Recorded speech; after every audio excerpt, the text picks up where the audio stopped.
Okay, so this is the Travis Bowman build. After the neck is made and all the geometry done, we sanded up to 220 grit, which is where we are now with the body and the neck. And the first thing that we're going to do in this finishing process is we're going to apply a coat of epoxy over the back, the sides, and the neck to seal it and also to help fill some of this really deep grain on the Wenge. So over the next week or so, you'll see me snippets of this being finished, and then we'll be able to let it dry, and then we'll have a guitar. So over and out, and stay tuned. Okay, you know what this is. Oh, wait, I'm going the wrong way. We're starting some finishing. And what we've got today is a new build. It is wood I've never built with before, Wenge. And this is a build for an awesome guitarist by the name of Travis Bowman. Look him up on the web. If you haven't heard his stuff, you need to hear it. This has a beautiful sinker redwood top, one-piece mahogany neck, custom inlay on the back that matches the inlay here. Check out that tail wedge and check out this rosette. Oh my, this is going to be a looker. Anyways, where we are, we've applied yesterday a coat of silver tip epoxy, which is made by System 3 Epoxy. It's my favorite epoxy to apply as the first application in the finish schedule. I do this in all my finishes, and it does two things. First of all, it stabilizes any wood that might be prone to cracking or splitting. This includes most of the tropical woods, particularly the rosewoods, woods like Cocobolo, Zuricote for sure. The second thing it does is it gets a head start on filling the pores. You can see that I haven't filled the pores quite yet, but this will get a head start on doing it. And what I'm going to do next is I'm going to go over to the bench or the downdraft table, and I'm going to sand all this epoxy off, leaving just a little bit of epoxy in the pores. And then we'll spray some special sealer before we spray Isolante. I didn't do anything to the top. This is going to be just left this has no epoxy applied to it. So anyways, that's where we are right now. We're going to go over to, as I said, the downdraft table and sand most of this epoxy off. See you later. Starting part 3 of the Wenge finish on the OM. And what we've got here is 2 coats of Isolante or barrier coat. It's a 2-component polyurethane barrier coat. It's designed to prevent any possible problems with the polyester curing over certain tropical woods. I don't know if Wenge is one of those woods that causes problems. Certainly all the rosewoods do, but I do it just as a precaution. Now look at how that Wenge the other day looked kind of uniformly dark. Now we're seeing all that beautiful color of the streaks of chocolate and black going through it, and that green inlay just is popping out like crazy. Look at that tail wedge. And if we spin it around, check out that sinker redwood top. Wow. Custom mosaic tile rosette. Thank you, Jason Costel, for sort of the idea of doing that. And we've got a custom one-piece Honduran mahogany neck with a custom spalted maple backstrip with the duplicate of the inlay that's on the back on the front of that.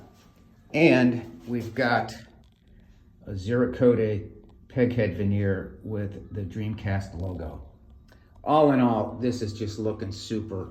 In a lot of cases, I would just leave it at this point, but we got to put some more finish on it. Over and out for now. Okay, we're on to part 4 of the Wenge finish. And what we have here is after 3 applications of a very thick polyester, which the purpose of which is to fill the grain. So 90% of this stuff is going to get sanded off. I may need a second application of polyester, as you can see, because some of the grain doesn't appear to be filled, but we'll have to check that out for sure when we do the sanding tomorrow. We'll sand it with 320 grit and try to get a flat surface. But boy, I'm just really digging the color of this Wenge. And of course, we don't put polyester on the top. There's just a little bit of overspray on the edges from spraying the binding.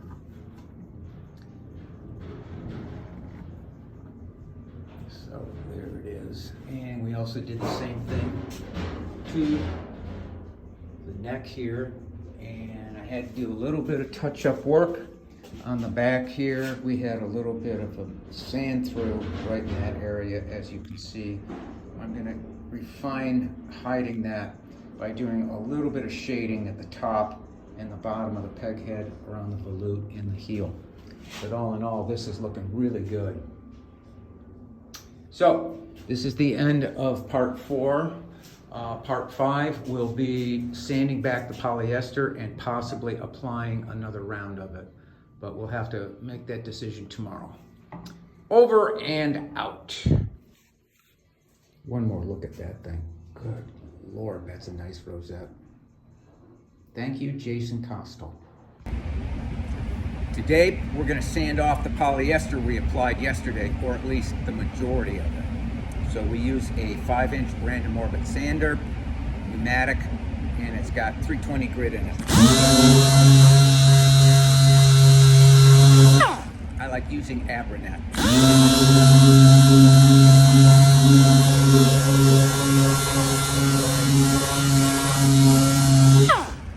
So we'll keep on sanding, hopefully, until there's no more grain showing.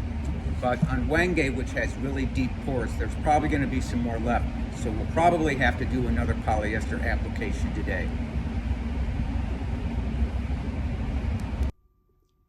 Okay, boys and girls, I believe this is part 5 of the Wenge finish. And this is after we've sanded back all the polyester. Now, we wound up having to do 2 applications of polyester because Wenge is the mother of all deep grain. And as you can see, at this point, the surface should look like kind of like Formica, for lack of a better term, but no open grain, no shiny spots. Those little discolored areas are areas where I actually sanded through to the sealer coat, but that's okay.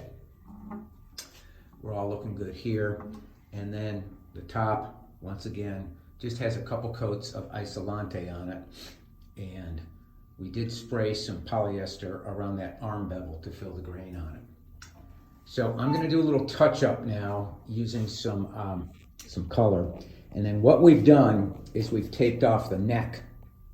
We're going to do a little bit of shading on the heel, the volute area, just to give it a little bit more drama, for lack of a better term. So we're going to do that with medium brown trans tint in lacquer. I've got a little bit of touch up to do on the body yet, but other than that, we're ready for clear coats, but that will be tomorrow. So anyways, it's looking good. We're right on schedule, except maybe we lost a day. But other than that, this is looking good. I'm really excited about this thing, man. This thing is just a real looker. That rosette is just, well, quite nice. Over and out. Wenge finishing part 6. So let me show you what we did to the neck. It's very subtle, but I just added a little bit of color or shading at the volute and in here, and I duplicated that right here just to give it a little bit more drama. I also shaded the neck or the heel just a bit, just once again, just enough to give it a little bit of oomph. There's a technical word for you in finishing. Anyways, so we're gonna let that dry for a little bit, and then, well, no, I'm gonna let it dry overnight, and then tomorrow we're gonna come in and I'll apply some clear coats. So, over and out, folks. And we enter, I've lost track, but I think it's part 7 of the Wenge Redwood finish. And this is after 3 coats of clear gloss urethane. And this thing is really starting to come alive. This is when all the colors and textures and different kind of subtleties come out, is once you start getting gloss on it. So the Redwood looks good. Wenge pores are all filled. Coat's laid down nicely.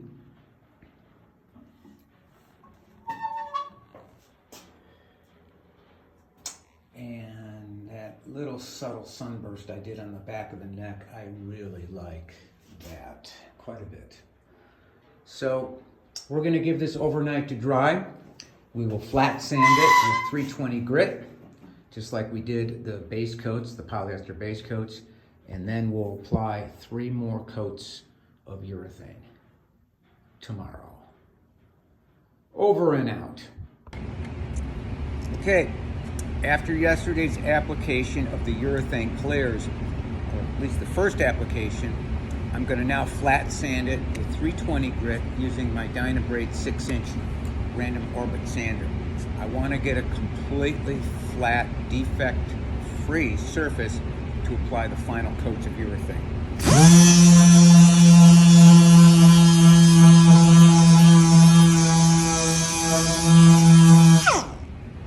If I have any little defects such as binding gaps or anything like that, I'll use my favorite stuff at this point, which is Glue Boost Fill and Finish Thin.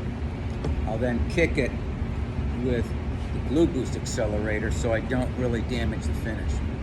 So, once this is done, we'll go on to the final part of this series, which is to apply the final coats of urethane. Over and out. For the sides, I'll use my 3-inch sander because 6-inch is too big and will have a tendency to cut through or go through the finish on the edges.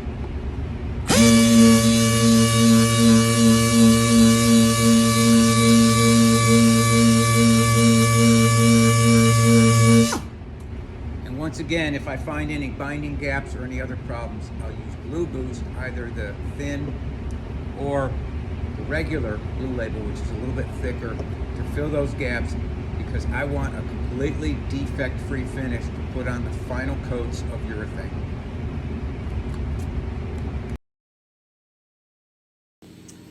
And it should be the final walk. I have no idea what part we are, maybe 8. Anyways, this is the Wenge Redwood finish. These are the last coats of urethane. And we've got 3 coats on the top and the back and sides. And I'm just gonna keep drooling over this rosette. That is so cool. Matching tail wedge, Wenge, sides with the sound port, back,